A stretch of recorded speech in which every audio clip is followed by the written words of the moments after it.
you, Lord. Thank you, Lord. Praise God. Praise His holy name. Thank you, Lord. Thank you, Jesus. Hallelujah. Sino po dito ang excited sa Panginoon? Yung mga excited, sabihin nyo sa inyong katabi, pabulong, kapatid, excited na excited ako. Kaya binubulong ko sa iyo. Kasi sobrang excited ako. Hindi kayang bigkasin ng aking mga bibig ang pagka-excited ko.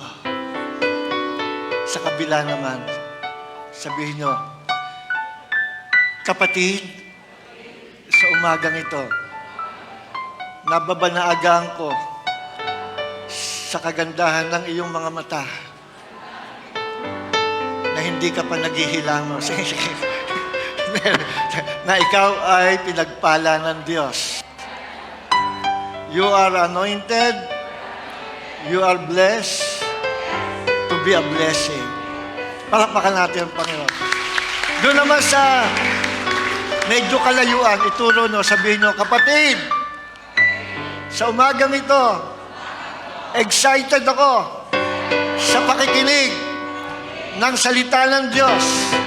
Excited ako sa presensya ng Diyos na aking Panginoon.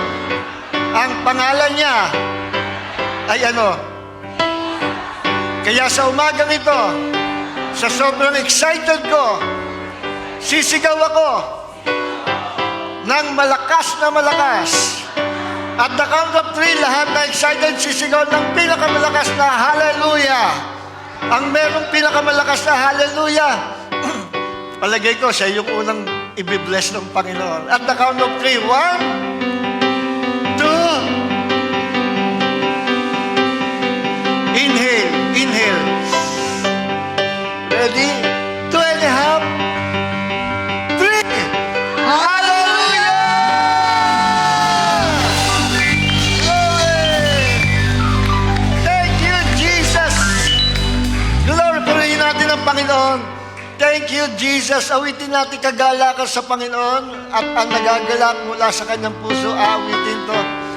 Glory to God. Let's confess it to God na tayo nagagalak, umiibig, excited sa Kanya. Kagalakan mula sa iyo'y kalakasan ko. Ang nais ko'y manahan sa presensya mo. Buong puso, buong lakas, isip at kaluluwa, Panginoon, minamahal kita. Kagalakan mula sa iyo'y kalakasan ko. Yes, Lord. Ang nais ko'y manahan sa presensya mo. Buong puso, buong lakas, isip at kaluluwa, Panginoon, minamahal kita. Ikaw ang aking buhay, ang pag-asang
our Yeshua Messiah. We praise you, Lord. We glorify you and we worship you because you are God. You are the Almighty God, the Son of the living God, the Alpha and the Omega, the beginning and the end, the first and the last, the Creator of heavens and earth, the God who loves us, the God who became a man and died for us to pay the price of our sins by your precious blood. At ngayon, kami po'y naging anak ng Diyos sapagkat kami nanampalataya at nagtiwala sa iyo na ikaw ang tanging tagapagligtas ng buong mundo. Wala nang iba. We believe in you, Lord Jesus. We trust you with all our hearts and we love you with all our spirit, soul, and body. At sa umagang ito, paliguan mo kami ng iyong presensya. Lord, immerse us in your presence as you anoint us, as you refresh us with the fresh anointing of wisdom and revelations, Lord. We receive, we believe your words, Lord. At ang aming puso'y mapupuno ng kapahayagan. Let our hearts be filled with wisdom, knowledge, revelation, and understanding and illumination, Lord. At kami po ay patuloy na papagyamanin mo sa kalaguan by the grace of God. Let your grace abound, Lord, upon our lives. Sa umagang ito, release your blessings para sa iyong mga anak. Sa umagang ito, we humble ourselves before your presence under your mighty hand. Yes, Lord. At kami managana sa ibiyaya. For you resist the proud but gives grace to the humble. And the humble will be exalted. The humble will be promoted. Teach us, Lord, na patuloy namin i-humble ang aming sarili sa iyo. Without you, Lord, wala kaming magagawa sa aming sarili. Sa iyo lang kami nag-rely at nagtitiwala because you are our Creator. Salamat, Panginoon. Salamat, Panginoon. Ikaw lang ang tanging Diyos. Napakaraming Diyos sa sanlibutan, mga Diyos-Diyosan. Napakaraming reliyon. Pero ikaw, Lord, ang nag-iisang tunay na Diyos. Ikaw lang ang Diyos na nagsabing, iniibig mo kami ng walang hanggang pag-ibig. Yes, Lord. Yan ang pagkakaiba mo sa mga false gods of this world.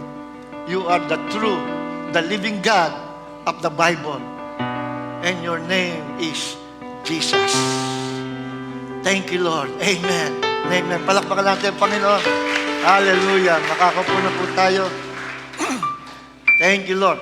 Sa umagang ito, ating pong paksa, ating ito'y pinagpe-pray, ating niluluto sa presensya ng Panginoon at nilagay sa aking puso ng Panginoon na paksain ito sapagkat napakarami ngayon, sa panahon ngayon, ng pandemic, ang nadideceive ng kaaway, bunga ng kahirapan ng buhay, nadideceive ng kaaway na gumawa ng masama, magrebelde sa kapwa-tao, magrebelde sa gobyerno, at magrebelde at sisihin ang Diyos.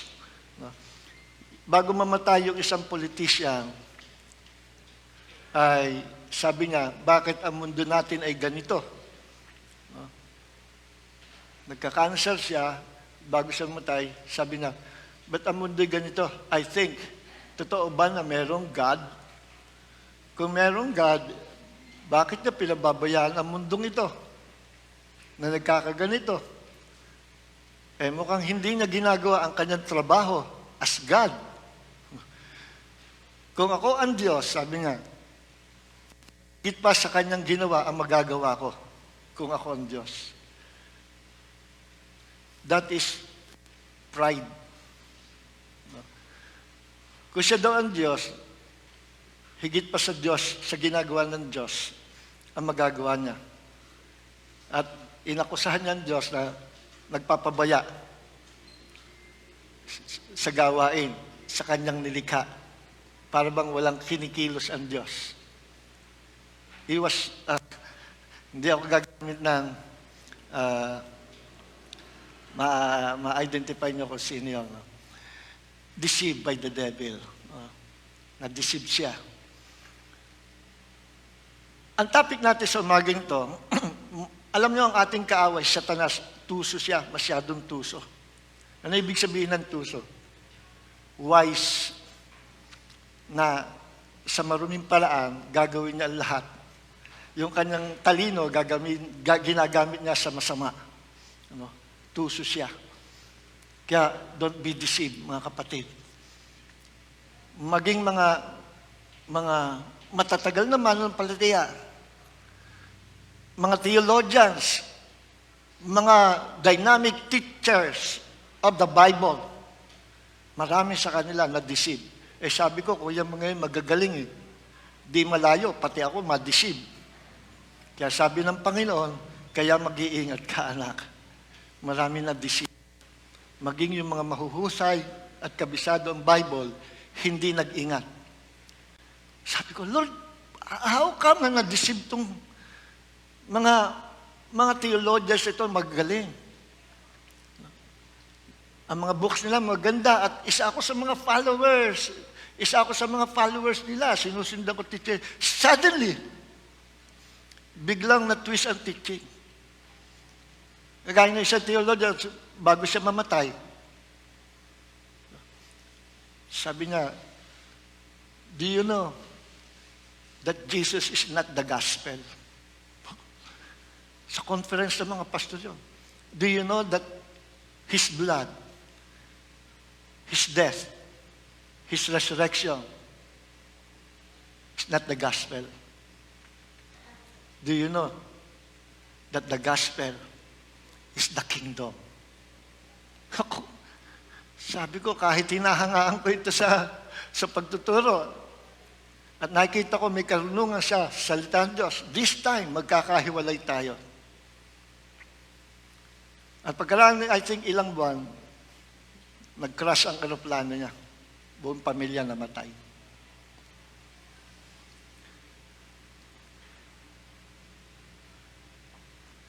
Nakakalungkot yung ganon.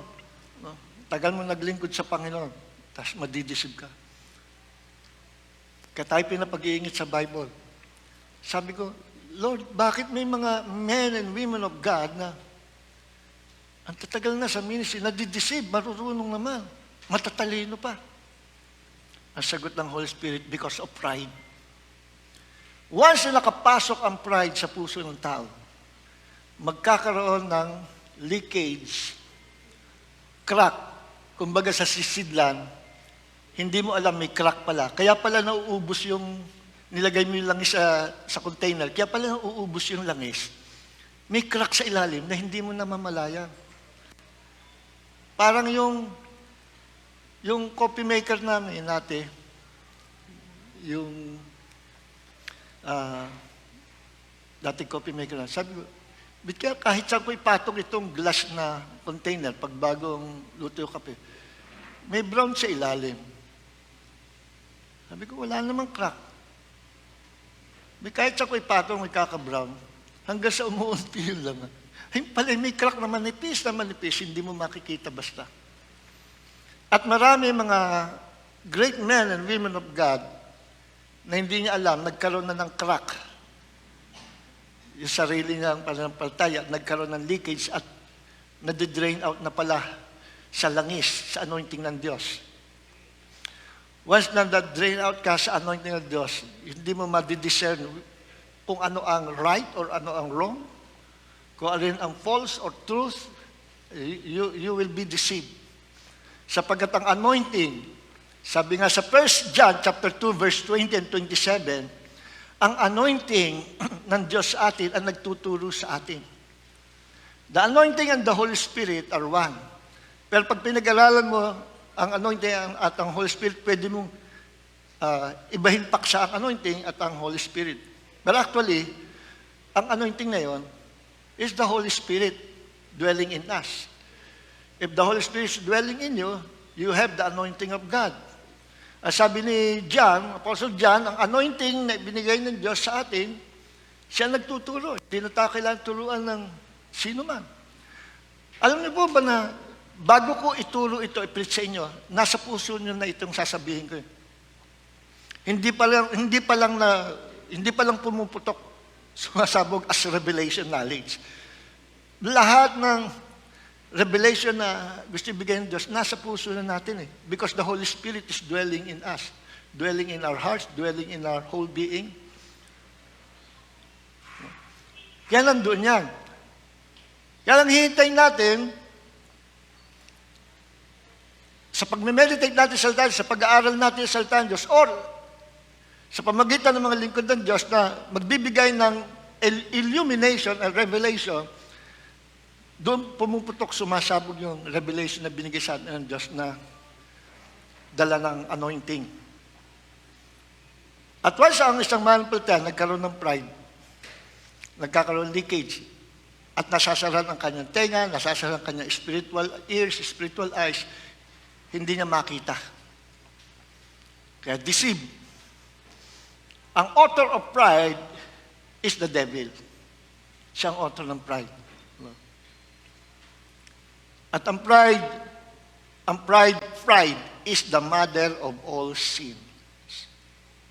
Tandaan po niyan, pride is the mother of all sins. When you compare yourselves to other people, that is pride. Pwede basahin natin. Kay Satan nag-originate po ang pride.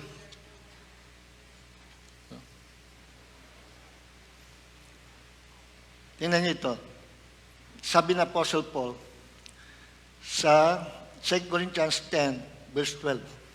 For we would not dare to classify or compare ourselves with some of those who recommend themselves. But when they measure themselves by themselves and compare themselves with themselves, they are without understanding. No? Sabi dito, hindi tayo dapat maging kagaya ng iba at hindi tayo kagaya nila na kinukumpare nila ang kanilang sarili, yung sarili na kinukumpare nila sa iba, minemeasure nila yung iba sa sarili nilang galing. No? Parang sila na ang marunong. Comparing the others sa kanilang sarili.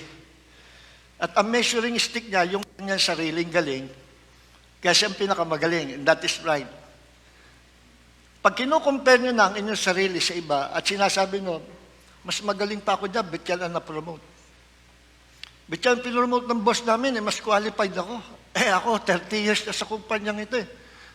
So magagalit ka, kakaroon ka ng bitterness kasi iba ang na-promote. Gagawin mo ngayon, gawa ka lang para siraan nyo. Lalo nang nagpalaot yung pagkabulag. So ang pride is the mother of all sins na nagpuproduce ng blindness at nagpuproduce ng rebellion, and then after rebellion, magkakaroon ng division. O pag nandun ang rebellion, magkakaroon na ng division. Ganyan ang ginawa ni Satan sa langit, sa kingdom of God. Nagkaroon siya ng pride na maging kagaya ng Diyos. The devil thought that he was better than God. Yung salita pong better, ingatan niyo. Sa isip ni Satan, mas magagawa niya ang tungkulin ng Diyos at gusto niya maging Diyos. Pag pumasok ang pride, nawawalan ka ng tiwala sa Diyos. Pag pumasok ang pride, sisisihin mo ang Diyos at i-compare mo yung sarili sa Diyos at you are better than God. Yan yung politician na namatay. Kung ako ang Diyos, magagawa ko ang tungkulin ko as God kaysa sa Kanya. Ay nakakalungkot, sana bago siya mamatay, may nag-evangelize at sana nag-repent siya. At doon tayo pinapag-iingat ng Panginoon. Isa sa mga Greek word na ginagamit sa Bible about pride is topoo. Topoo. Meaning to covered with smoke. Pag kami nagsisiga at napakaraming usok, may kausap ako sa kabila iba, hindi mo na makikita yung kausap mo. Dahil covered with smoke. Ganun ang pride. tinatakpan niya, nagbablock siya ng mga bagay na makikita mo na ipinakikita ng Diyos. Ibablock niya pati blessings ng Panginoon. Nagkakaroon ng access si Satan kapag ang isang tao, believers or unbelievers, ay nagkaroon ng pride sa puso, nagkakaroon ng block ang kanyang puso para ang kanyang worship or prayer ay huwag marinig ng Panginoon or huwag matugon ng Panginoon because of pride. Even the blessings of God will be hindered pag nandun ang pride. Kaya ang pride, kabaligtaran niyan, humility. Alam natin nangyari, the devil, hindi siya taga rito. Sabi sa Bible, sa Psalms, ang mundo ay binigay ng Diyos sa tao. So ang mundo, planet Earth, ay pag-aari ng tao. Hindi ng angels, hindi ng demons, hindi ni Satan. Binigay, regalo ng Diyos ang mundo sa tao. Then, nakuha ng Diablo, si Adam and Eve. Nung nakuha niya si Adam and Eve, kasama, nakuha niya ang planet Earth. So, the devil invaded this planet at ang ginamit niya, pride. At si Adam and Eve, naging problem din nila, kaya nahulog sila. Sa deception ni Satan, nagkaroon din sila ng pride. Kasi ang isang palatandaan ng pagkakaroon ng pride, pag wala ka ng tiwala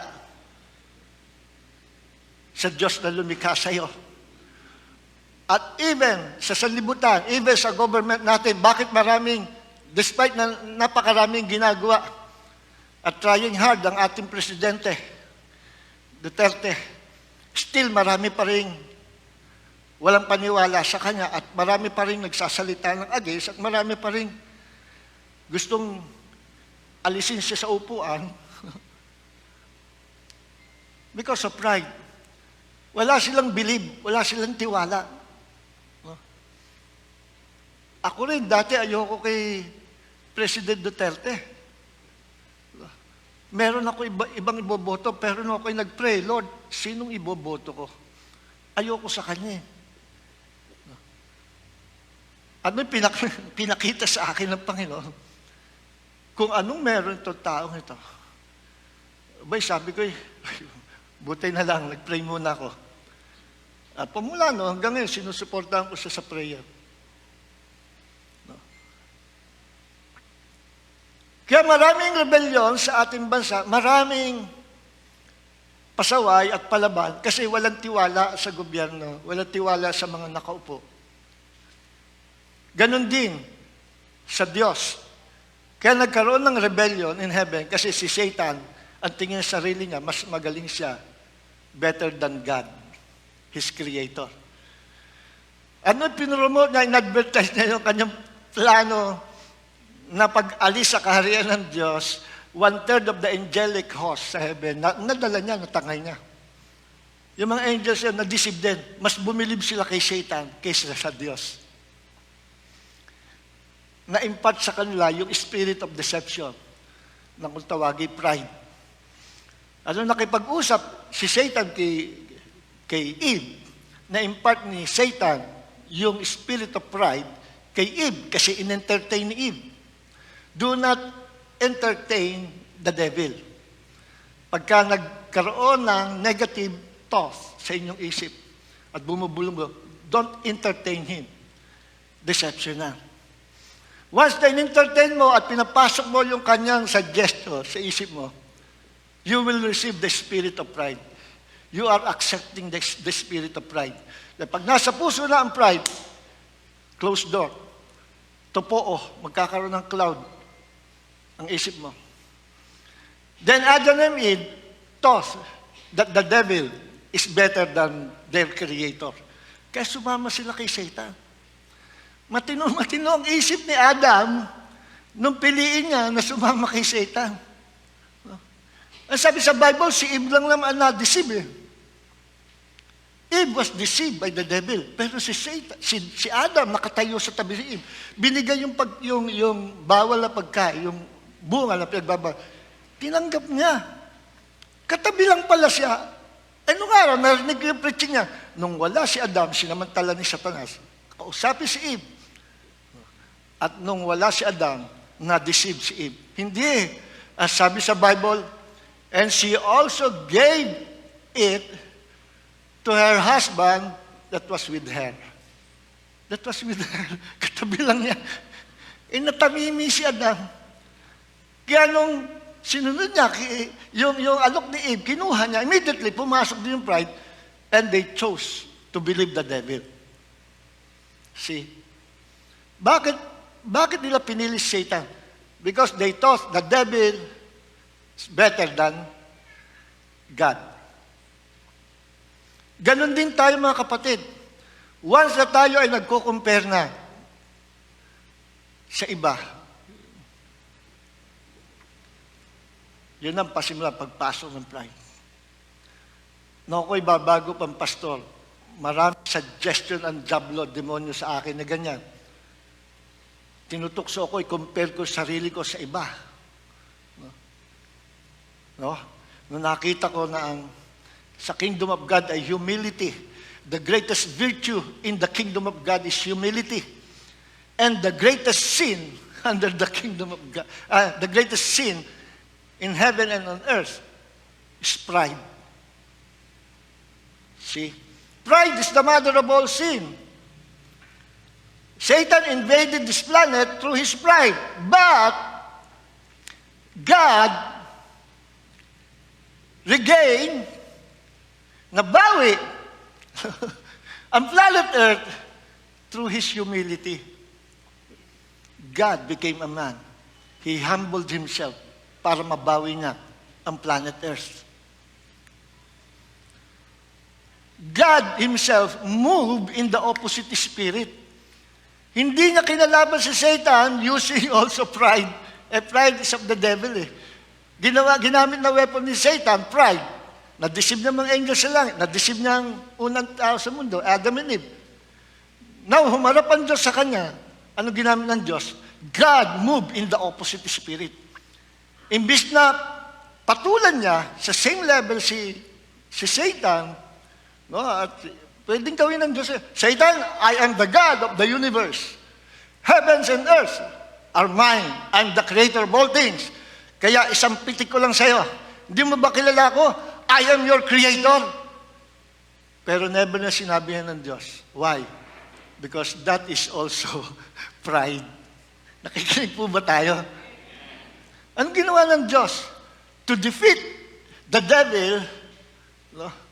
To destroy the plan of the devil, God moved in the opposite spirit. God humbled himself and became a man. Hindi lang yon. He died on the cross. Yippee! Tuwan-tuwa si Satan. Tapos na. Wala na yung pinrapis niya, dudurog ng aking ulo. Crucified on the cross and died. But after 3 days and 3 nights, nabuhay si Jesus. At bumalik sa Diyos Ama. Amen. Lahat ng hinubad niya nung siya nagkatawang tao. His power, His omnipotent, omniscience, omnipresence, muli niyang ibinihis. At ngayon, nakatayo siya, nakaupo sa kanang Ama as our mediator between God and man. Alam niyo po ba, forever, sa buong eternity, si Jesus ay Diyos at tao. Ginusto niya yon. Ginusto niya na forever sa buong eternity, siya ay Diyos at tao. Bakit? Sapagkat sa pagiging Diyos at tao niya, na pagsasama niya forever sa buong eternity, ang Diyos at ang tao. Kaya siya naging mediator natin sa Diyos. Nakatayo sa gitna between God and man. Jesus is God and man. Kaya sa pamagitan niya ng dual personality niya, napagsama niya ang Diyos at tao. At gusto ng Panginoong Jesus forever kasamahin natin ang Diyos sa buong eternity na walang patid na buhay, wala nang wakas. At posible lang yan kung si Jesus ay forever magiging God and at the same time, man. Liwanag po ba? Kinapakahalaga ng doctrine, theology, that Jesus is God. Pag hindi sinampalatayanan ng anuman churches, there is no salvation sa mga churches na yan, na hindi naniniwala ng Diyos si Jesus. Okay, ngayon, nasa introduction na tayo, bilisan natin. Kaya ang title ng sermon, ng teaching message ito, ay ito, How to Recognize the Devil's Attack on Your Mind. Pwedeng, How to Recognize the Devil's Attack. Kaya ako nilagyan ng on your mind. Kasi ang first attack ni Satan is your mind. Mind is the first battlefield. Ang unang attack, the first attack of the devil, he will attack our minds. Kikinig po ba tayo? Bago ang lalaki ay tumingin na malaswa sa sexing babae, kinausap na siya ng demonyo. Look at her. Isn't she beautiful and sexy? Bagay na bagay sa'yo. Nakausap mo na. Saan? Bago silipan ni David, si Bathsheba na naniligo, baba, dahil ang bahay ni Uriah, kadikit lang ng palasyo ni David. Bit naman doon siya nagtayo ng bahay. Wala pa yatang bubong sa bathroom. Kasi si Uriah ay isa sa mga elite soldier ni David. Si Uriah. Ay, napaka-faithful sa hari si Uriah. Uriah was a good man, a righteous man. Pero pinapatay ni David dahil sa maduming pagnanasa niya na mapasa kanya si Bathsheba. Saan nagsimula yun? Sa pagtingin. At sa pagtingin, nagkaroon siya ng desire kay Bathsheba. Ayaw maalis sa isip niya. Pero bago niya tingnan niyo, I believe naka-receive na siya ng suggestion from the devil or from demon spirit. Look at her. Ikaw lang tao dito sa balcony. Mga soldiers, mga sundalo mo nasa labanan. Walang nakakaalam ng ginawa mo. Nakanyud si Bathsheba. Natukso siya. Pero I believe, sa lahat ng temptation, nauna muna yung suggestion sa isip. Kaya nga, ang first attack of the devil, yung pag-iisip natin. Yan talaga ang battlefield or battleground. Kaya nasa isip pa lang, huwag mo nang papatusin, huwag mong papatulan. Do not entertain the devil, na kagaya ni Eve, in-entertain niya. Tingnan niyo sabi sa 2 Corinthians,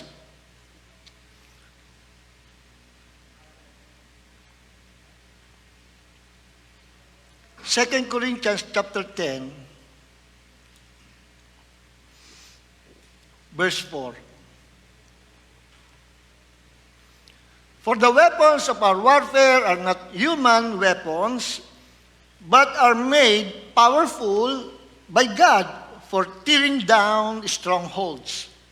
We tear down arguments and every arrogant obstacle that is raised up against the knowledge of God, and we take every thought captive to make it obey Christ.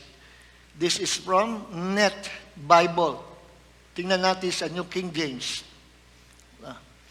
For the weapons of our warfare are not carnal, but mighty in God, for pulling down strongholds. Yung atin daw spiritual weapon, nakakapagpabagsak, nakakagiba ng mga strongholds. Strongholds doon kumakapit si Satan and his demons. Yun ang nagiging kapitan nila. Para sila ay manatili doon. Pero pag na-pull down mo yung strongholds, dala sila. Kumbaga sa labanan, may strongholds Halimbawa, sa isang building, doon nakatago yung mga terrorist. No? Ano gagawin para mapatay yung mga terrorist? Bombahin yung strongholds, yung pinagtataguan nila. Sabog, pati yung mga terrorist. So ang ating weapon, spiritual weapon, may power to destroy those strongholds. At wasakin ang pamunuan ng kapangyarihan ng kadiliman. At sa verse 5, casting down arguments and every high thing that exalts itself against the knowledge of God, bringing every thought into captivity to the obedience of Christ. Lahat ng thought na kontra sa Word of God, lahat ng suggestion ng demonyo, hindi nyo mahalata suggestion ng demonyo, akala nyo kayo lang nag-iisip eh. Pull it down, cast it down, rebuke it. Lahat ng thoughts na kokontra sa tinuturo sa salita ng Diyos, cast it down. Ibig sabihin, huwag mong patulan, alisin mo kaagad. Immediately. Dahil pag pinatigil-tigil mo pa yan, in-entertain mo, sooner or later, you will be deceived. Bakit? The more na i-entertain mo ang negative thoughts from the devil, the more na nakapag-i-impart siya ng spirit of blindness, spirit of pride, spirit of rebellion. Kaya don't entertain the devil. Maraming na biktimang ganyan. Maging yung asawa ng pastor na napakagandang babae sa book ni Karen Hagin, nag-suggest ang demons na napakaganda mo, ganda ng boss mo, umawit ka sa mga sikat na lugar. No? Sisikat ka. Noong umpisa, nire-reject niya. Kinakasaot pa nga niya. I rebuke you, demon. Get out of my life. Inaraw-araw siya. Inaraw-araw. Finally, bumigay siya.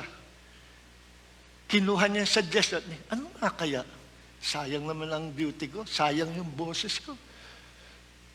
Kaso, asawa siya ng pastor at worship leader siya. Worship leader siya. Gumawa siya ng paraan. Nagkagalit sila. Nagkaroon ng hindi pinagkaso.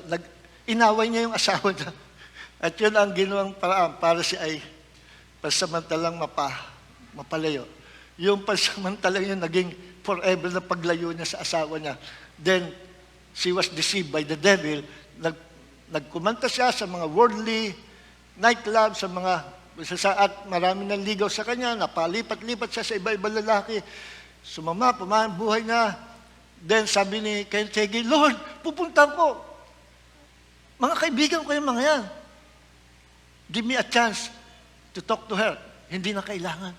Lord, kailangan ma-save siya. Di ba sabi mo, agawin ng sino masapoy? Hindi na kailangan. Lord, bakit hindi na kailangan?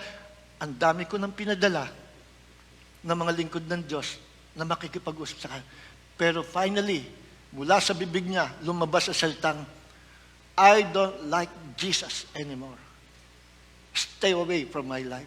Nireject niya yung mga padala ng Diyos. Nireject niya sa kanyang bibig si Jesus. Alam niyo ba, isang prayer lang, prayer of acceptance, believing and accepting Jesus to be your Lord God Savior, immediately papasok si Jesus sa buhay mo. Isang prayer lang, one word lang. Even one word. One word din!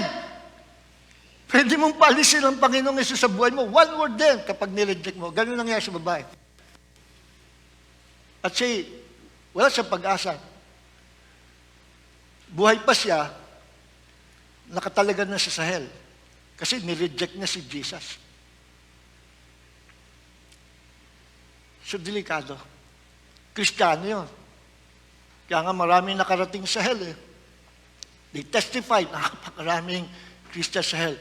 Why? They were deceived by the devil. At ang unang banat ni Satan sa kalay is the spirit of pride. Pride is a spirit. Okay. Kaya title ito, How to Recognize the Devil's Attack. Attack. Bakit? Minsan hindi natin ma-recognize ang attack ni Satan. At dito sa Bible, i-reveal ng Diyos para ma-detect natin, maalaman natin, ma-discern natin ang ginagawa ni Satan sa buong mundo at maging personal sa ating buhay. Buksan natin ang ating Bible sa Genesis chapter 3, verse 1 hanggang 5. Sino pa may dalang Bible? Sinong walang dalang Bible na libro? Ako po'y walang dalang Bible na libro. Dalang Bible ko, naka-download sa gadget ko. Siguro nasa 30 translation meron ako. Mapalad tayo. No? Nung araw, pag tatawa ko sa pulpit, gusto ko mag-quote sa ibang translation. Dala-dala ko, iba-iba. Alam mo mga kapatid, tayo makinig salita ng Diyos, ang daming dalang libro. Ngayon, nasa bulsa mo lang 50 translation na i-quote mo. Mapalad tayo. Ngayon, merong dinesign ng Apple. No? Salamin naman. Salamin. Ilalabas yata yan sa year 2022. Sipin mo, siguro doon makikita na magbabasa ka, hindi ka na... buksan yung Bible mo sa Genesis chapter 3, ito sinasabi, nakasalamin ka lang, pero nababasa mo na pala. Paano mangyayari yun? Okay. Speaking of salamin, nag-testify ako sa inyo na yung mahal na mahal kong salamin, transition na eyeglasses ko, nabigay sa akin ng kapatid natin. Ngayon nasa Bicol na. Himutok na himutok damdamin ko, nalaglag sa akin sa tricycle napakaganda nun. Sabi ni Brother Oget sa akin, Pastor, hintayin nyo na lang na bigyan uli kayo, nagbigay sa inyo. Sabi ko, wag na Brad, papagawa na lang ako. Sa isip ko, napaka-imposible na nun Nasa malayo na yun siyempre, ayoko namang manghingi. Nagpagawa ako. Worth 5,500. Pag sinuot ko, parang nag-earthquake sa buong mundo. Umaalon. Hindi ko ba alam kung sobra sagrado, hindi ko rin magamit.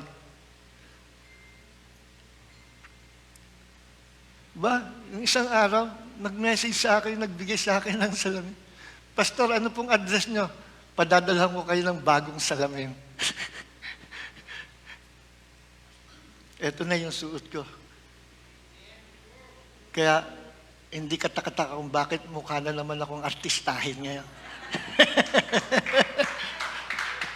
Blessing. Transition uli. Transition uli. Kaya purihin ng Panginoon. Kaya, swabe-swabe. Napakaganda ng paningin ko.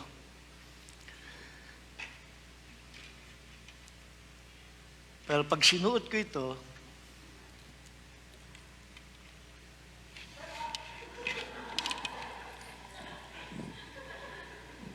mahuhulog na pala ako dito, hindi ko pa alam.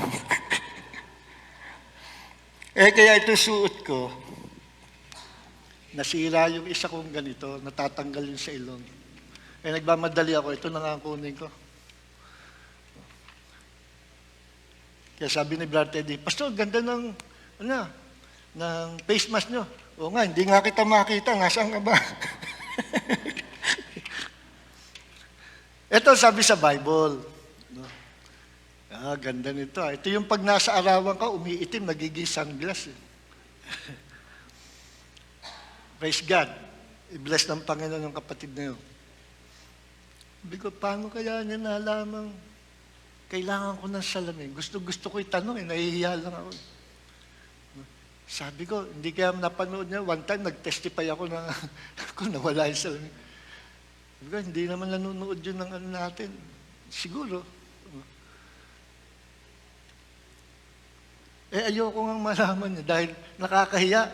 Alam ko, mamahalin yung Brother Oget Pag nalaman si Pastor, hindi maingat. Yan, nawala tuloy yung bigay ko. Kaso, ewan ko, nalaman ano. Sabi ko nga, pag naglilingkod ka sa Panginoon, kahit hindi ka humingi sa Panginoon, bibigay naman ng Panginoon. And this year, sabi ng Panginoon, this year, 2021, kahit pandemic, the impossible will become possible. This is the year na ang mga impossibilities will become possible. Okay, sabi dito, Bilisan na po natin, ano? Wala na pala akong oras. Wow, grabe. Nagsisimula pa lang ako.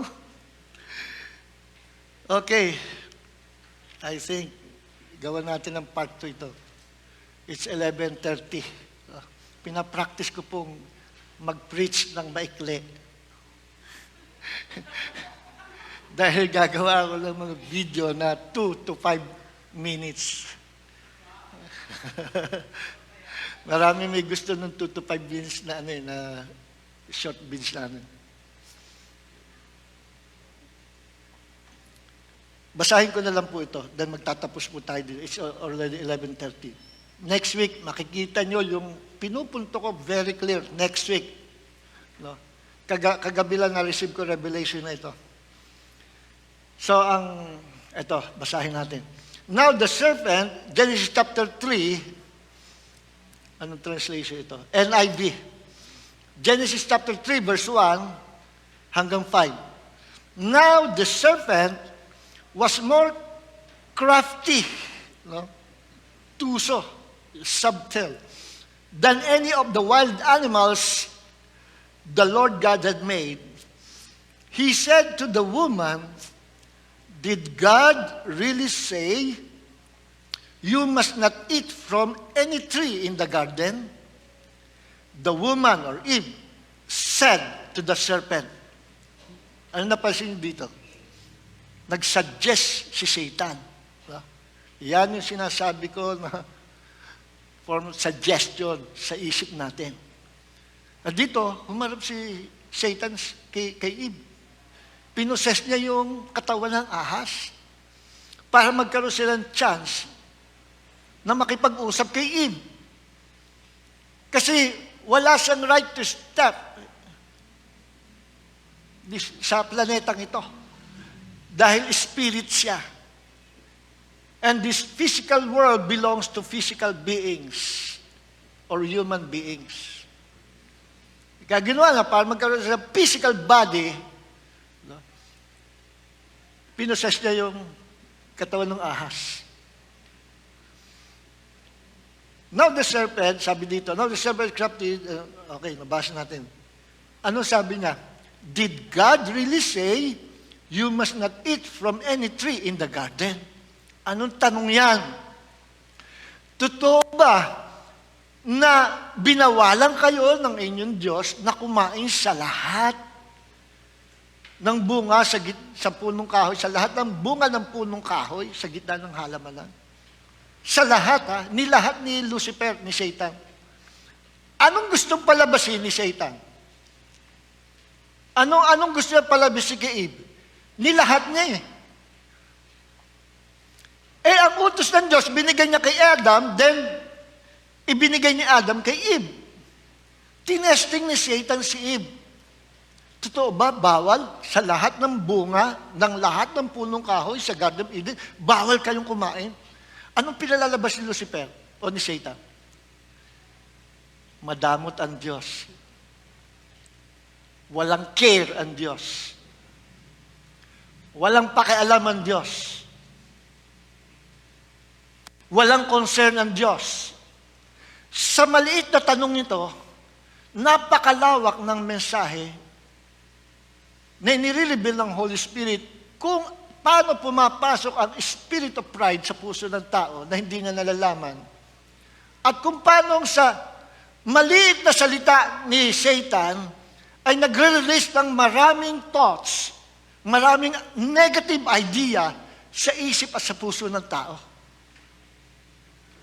Isang word lang pwede kayong maka-absorb ng napakaraming, kung ito ay negative word, napakaraming negative ideas or thoughts. Sa isa namang positive word, halimbawa, word of God, napakarami ring revelation o napakaraming magandang kapahigang pwede kang makuha sa Panginoon even in a single word of the word of God. Kaya nga, kasabihan, one word from God can change your life forever. Ito, isa sentence lang din. Totoo ba na bawal kayong kumain sa lahat ng bunga ng punong kahoy? Una-una, ang pinalalabas niya. Anong tinatanim ni Satan sa isip ni Eve? ang Diyos madamot. Tingnan nyo, pag-aralan mabuti. Pag kayo'y nakakasense sa puso't sa isip nyo ng ganitong kondisyon, you are being attacked by the devil or by demons. Nakikinig po ba tayo? Kaya nga ang title nito How to Recognize the Devil's Attack. Lalagyan ko sana How to Recognize the Devil's Hidden Attack. Pag kayo may narinig sa isip nyo, hindi isip nyo, na nagtatanim ng doubt sa Diyos, na ang Diyos hindi concerned, ang Diyos walang pakialam, ang Diyos hindi nagke-care, ang Diyos madamot, bakit yung iba binibless, bakit ikaw hindi? Yung word na yon, pumapasok yung comparison. Tingnan mo, yung mayaman, ba't yun? Mayaman, binless ng Diyos, ikaw hindi. Pumapasok din sa akin yan. Pero, alam kong taktika niya. At pag pumasok yung comparison na yan, papasok yung spirit of envy and spirit of pride. Noon pa yan Maraming suggest sa akin, demonyo. I-open ko ang puso ko sa inyo. Several years ago, sabi ng demon, bakit yung pastor niyo, binless ang Panginoon? May bahay na, may sasakyan pa. Ikaw, tagal mo na nagmi-minister, wala ka pa sasakyan, wala ka pa sariling bahay. No? Bakit yung tingnan mo yun, kailan lang naging, yun? No? Bishop na ngayon, may bahay na, mayroon pang sasakyan. Bakit yun? Kino-compare na. That's from the devil. Even yourself, don't compare yourself to other people. Mas magaling ako dyan. Alam nyo, nung sinadya sa akin ng demonyo, alam nyo sabi ko, mawala na sa akin ang lahat. Walang bahay, walang sasakyan, walang pera, wala kahit ano. At hindi ako interesado sa anumang title na bishop, archbishop, monsignor. Brother Oget, interesado ka ba maging monsignor? Wala akong pakialam sa mga title niya. I don't like titles. Ang pinakagusto kong title, Servant of God. Lord, kahit walang bahay, walang sasakyan, kahit di mo ko bigyan ng helicopter, walang problema. Hindi ako magtatampo, hindi ako maiinggit sa kanino man, wala akong pakialam, basta nasa puso ko, nabubuhay ako kay Jesus. Si Jesus ang aking riches and wealth sa buong buhay ko. Mawala na lahat, wag lang si Jesus. Kasi may pastor nag-post. Sabi niya, kaya ayokong umattend ng mga conferences ng mga pastor. Darating yung mga bishop, mga kilala niya, mga ka-level lang niya, kasabayan, mas una pa nga siya. Mga bishop na ngayon, mga nakakotse. Nagpapark, ako, bababa sa jeep. Hindi na ako atin. Sabi ko, gusto ko kausapin. Sabi ko, maling prinsipyo yan. Kahit gahimin ka sa paglalakad, dilid kang umaten, kung may kotse sila? Hindi naman, yung bang kagalakan mo, nasa sasakyan, nasa bahay, nasa material things. Pag ikaw'y puspos ng banal na espiritu, wala na sa iyo mga material things na yan. Corny sa'yo. Corny yung design na i-compare mo sa sarili mo at effort ka na kailangan, mas mayaman ako dito. Kaya dyan bumagsak maraming preacher ng prosperity. At marami rin bumagsak sa pakikinig ng teaching na prosperity sa maling pagtuturo. Hindi balanse. Actually, prosperity is in the Bible. Nasa Bible po yan. God wants us to prosper. Kaya lang mali ang approach ng maraming prosperity teacher. Yung iba, pinipreach, pag ikay nasa Panginoon, hindi ka na maghihirap. You will prosper forever. Ibig ka naghihirap ngayon. Naku, baka ikay may kasalanan. Baka wala kang favor sa Diyos. Kawawa yung mga nasa baba. Actually, prosperity means God's abundant grace meeting the needs of His people according to His promises through our Lord Jesus Christ. Ako masasabi ko, I'm a prosperous man because I'm preaching the gospel. Yes. Sapagkat pag ako'y nangailangan, God always provide my needs. And that is prosperity. Eh sooner or later, iiwan natin ang mundong ito.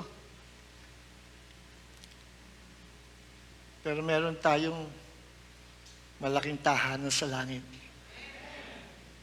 Forever kasama tayong Panginoon. So pag pumapasok, yung kinukumpare nyo sarili nyo sa iba, mas magaling kayo. Cast it down. That's from the devil.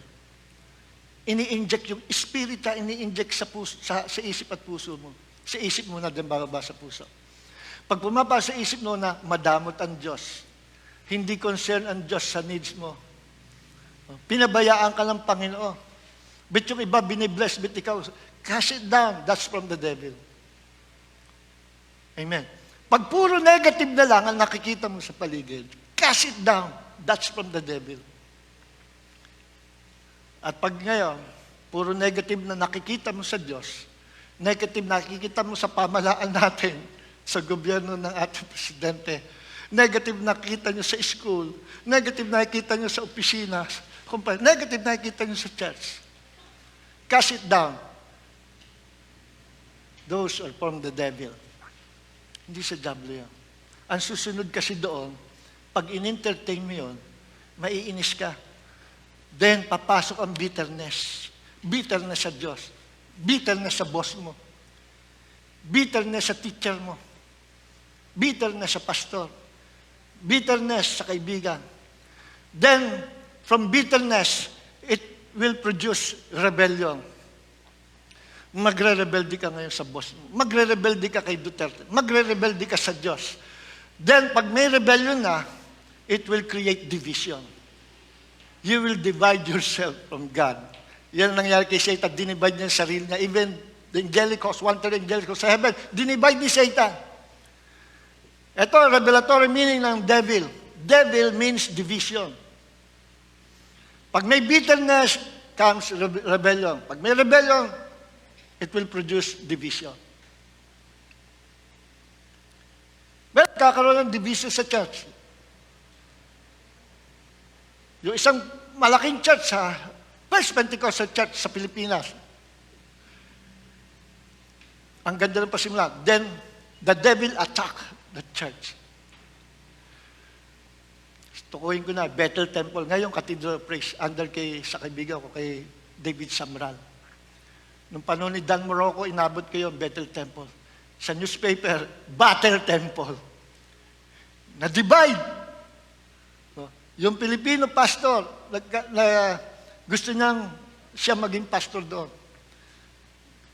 Si Dan Morocco, ayaw umalis doon siya yung pinadala eh. Siya ang pastor talaga. Sabi ni Pastor Ching, nung time niya, naku, maniwala ka Pastor John, sa isang building, hati ang mga benches. Sa kabilang side, doon sa Pilipinong pastor, sa kabilang side kay Pastor Morocco. Maniwala ka, pinasok ng mga goons ang church. Si Pastor Morocco, pinalo ng 2x2 sa tenga. Yung asawa, pinunit yung damit sa pulpit. Naglabanan. Mga pastor, yung mga karatista, naglaba sa karate. Labanan. Mga pastor, pag darating Sunday, mga nakabarel. Ang tindi. Saan galing yun? From the devil. Ay ngayon, iba na, payapa na. Yun ang First Pentecostal Church. Kasi may gagawing great things ang Panginoon through the church. At ngayon, napakarami na natin yung Pentecostal, Charismatic. So hindi ko na matatapos mga kapatid. Nabasa lang natin yung verse 1. Next week, tuloy po natin part 2. Mas matindi next week. I-reveal natin yung mga kilos, moves, mga ninja moves ni Satan. Ibubuking natin. Sabi ko nga, sayang. Itong message ito, bagay na bagay sa mga pastor, sa mga ministers of God. Bagay na bagay. Kasi ito'y pati, alam niyo kung unang target ni Satan, mga lingkod ng Diyos na nagsasalita sa pulpit. And we are nothing without Jesus. Pero kahit sino ka pa wala kang pinag-aralan, once you serve Jesus faithfully, kahit wala kang pinag-aralan, wala kang alam, from nothing, kikreate sa buhay mo ang Diyos ng something great. And God will use you mightily. Ilan na naging pastor dito? Caretakers natin. Si Joseph Romantico, nasa Infanta. Pastor na po ngayon. Si Gerald, na batang palaboy, street boy, na nakuha lang ng mga kapatid, pinadalo dito. Pastor na rin. Saan ba siya nandun? Nagkaroon sila ng church, lumalaki na. Kaso, inaffiliate na doon sa isang pastor, pagtiwalaan na. Yung pastor, mukhang hindi yata pastor yon. Ginawang negosyo yung fundraising, kinwestiyon ni Gerald. Aba, tinakot si Gerald. Sabi ko, hayaan mo na. Yung membro na nadala. Hayaan mo na, ako magtayo ka ng bagong church. Tulungan kita ka ako. Ngayon, umate siya sa church. Ginawa rin siya pastor. Pag Sunday, sabi niya, Pastor Jude, pwede ko ba i-preach itong pinadala niyong short beads? O sige, Brad, preach mo. Alam niyo, Pastor, bilib na bilib yung mga kapatihan. Sabi, ang lalim mo mag-preach. Ang lalim mo magturo. Salamat, Pastor. Kayo po ang naging pastor. Sabi ko, we are nothing. All glory belongs to God. All glory belongs to God. Ilan na? Si Brother Edwin, caretaker dito, na taga Quezon, pastor na rin, nasa Maynila. Mga caretakers yan. Sino mga lumabas yan? Pastor Sinen, may church building na. Tinulungan ko rin. Nasa Ilog. Pastora Josie, galing din dito. Mga runners natin yan eh. Ngayon, mga pastor na. Pag youth camp, taga-sigaw ko, Brother Sinen, gisingin mo na nga yung mga ano. Ay, gising na kayo! Pastor na. Asawa ni Pastor Jimmy, Pastora Susan, laging walang patid pasalamat si Pastor Jimmy. At hindi lang ako iba sa kanya kasi dahil sa ministry natin dito, na-born again yung misis niya. Yung kasamang batang payat ni Sister Vita noon, na nandiyan lang maliit, pasama-sama lang sa lola niya. Hindi ko akalain siya maging pastora din. Napangasawa si Pastor Jimmy. Kaya tuwan-tuwa si Pastor Jimmy sa church natin. Ang dami pa. Maging sa Channel 7, yung Bible study namin. Marami naging mga pastor ngayon. Kayo pa na nakaupo dyan, tingnan mo ang katabi mo. Hindi ka ba kinakabahan dyan? Katabi mo. Sabihin mo sa katabi mo, ikaw pa, na mukhang artistahin, gagamitin ka ng Panginoon. Yes, palakpakan nga natin pa. Ay, naku, short testimony lang. Short testimony. Nandito ba Sister Minnie? Doon na. Sana narinig si Sister Minnie. May kinukwento ko sa kanila, pati sa meeting namin ng core group. Sabi ko siya, wari ko, nakwento ko dito. Nagbigay ang Panginoon panaginip sa akin. Sa panaginip, merong page sa binubuksan. Sabi ng Diyos sa akin. Hindi ako. Sabi ng Diyos sa akin. Sabi ng Panginoon. Alam mo ba kung ano ang key of revival? The key of revival. Binubuksan. Ito. Prayer. Then umapir ang isang babae, image na babae, nakaitim, sila una nakapugong yung buhok, long sleeve na babae, nakaside ng upo. Kitang-kita ko, sabi, at na-discover ito ng aking lingkod. Kaya nagkaroon ng, during health time, nagkaroon revival. Ang pangalan binigay sa akin. Sabi ko, Lord, bakit parang pangalan yata ng lalaki? Hanggang sa nabura yung pangalan, hindi ko matandaan. Parang 4 letters na, sabi ko, Ernie, Esteban, sa I nagsisimula, hindi ko, sabi ko, malabo yung nakita ko, nagising na ako noon eh. Naputol yata ang dream ko noon.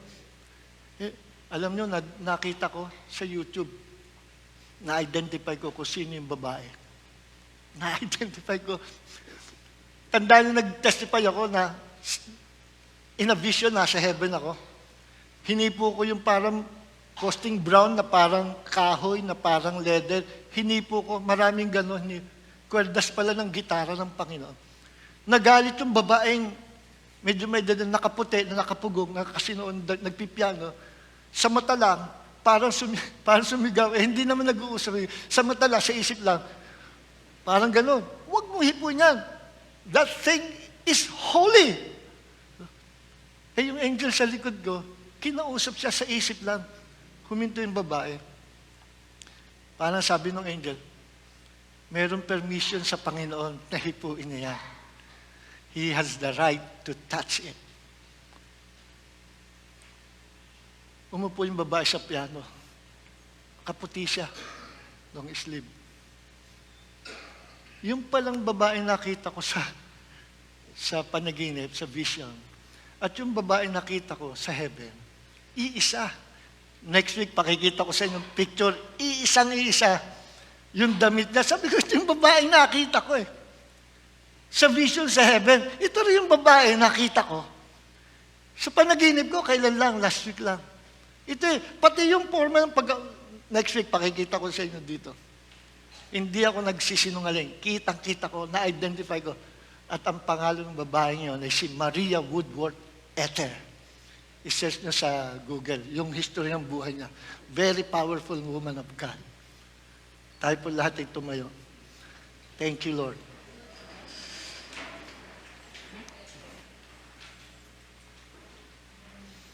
How to recognize the devil's attack on your mind? Lagyan natin part 2 next week. Lord, marami po salamat sa umagang ito for your revelation, for teaching us, para sa aming spiritual growth. We are all your servants, Lord. At kung wala ka, wala po kami magagawa. Maging ang mga mabababa, itinataas mo, ginagamit mo sa iyong basang.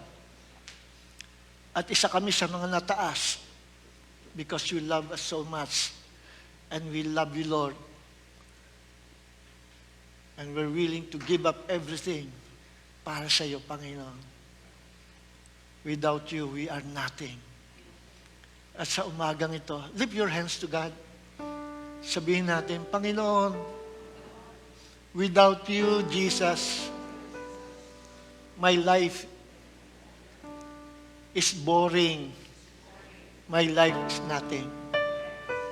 Pero sapagkat nasa akin ka, at ako'y nasa iyo, every day, excited ako sa iyo. Panginoon, gamitin mo ako for the glory of your name. Ibaba mo ako, Panginoon. Teach me to humble myself. Alisin mo sa puso ko yung kino-compare ko sarili ko sa iba. Alisin mo sa puso ko, Panginoon, at sa aking pagkatao ang mga personalities na hindi kaaya-aya sa iyo. Linisin mo ako, Panginoon. Hubarin mo totally, completely ang lumang buhay, lumang karga sa akin na hindi ko alam na sa akin pa. Tanggalin mo, baklasin mo. Gaya ng branch sa puno ng vine tree, nililinis mo ang mga sanga. Cleanse me, Lord, by your word, by your blood, through your Holy Spirit. Ikaw ang aking buhay. Sing it to God. At pag-asang tunay. Sa bisig mo, Panginoon, ako ay imla. tamis ng iyong pag-ibig, nadarama ay langit.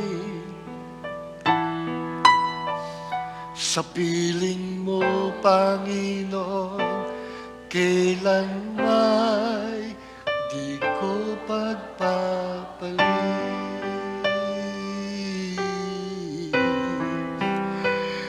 Sa piling mo, Panginoon, kailan may di ko pagpapalit.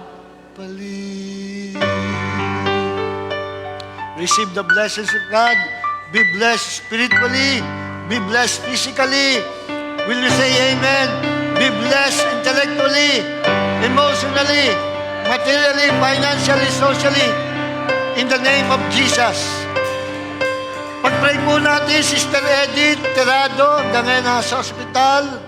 Hanggang ngayon ay questionable yung kanya pong sakit. And let the power, the miracle of God flow forth sa kanyang buong pagkatao, sa kanyang spiritual body. Come on, let's pray sa kapatid na ito.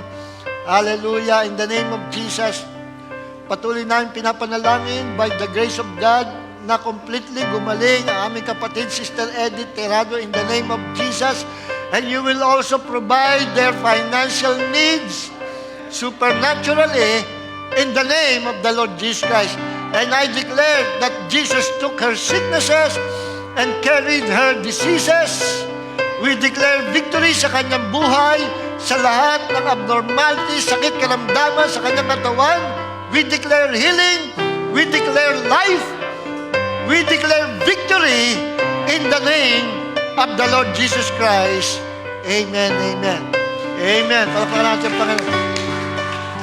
So, yung mga gustong tumulong sa kapatid natin, in need talaga sila financially, at hanggang ngayon hindi malaman yung sakit na, yung dugo lumalapot. So, yung gustong tumulong, pwede niyong personally ibigay doon sa kay Denden. Maraming may mga tumawag sa akin, pino-forward ko doon kay Sister Denden. So, praise God. God bless you all, mga kapatid. Parang ayaw nyo pa yatang umalis eh. Sige, tuloy na nga natin service. God bless. This is my desire to honor you.